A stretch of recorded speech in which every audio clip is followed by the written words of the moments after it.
Так, ну что, вот смотрю еще одного Land Rover, 18 тысяч долларов, вот, засадили только что в грязюку в конкретную.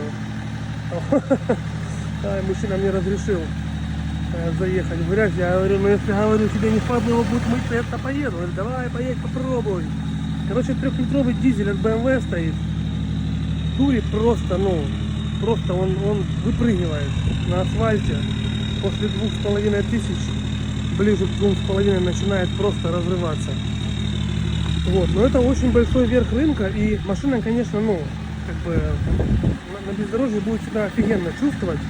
Вот, но на каждый день, типа, она, конечно, будет менее комфортная, чем Land Rover уже там 3-й и 4-й. Поэтому, не знаю, буду думать.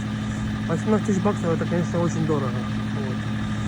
Надо думать. Плюс готовая машина, офигенная, мотор офигенный.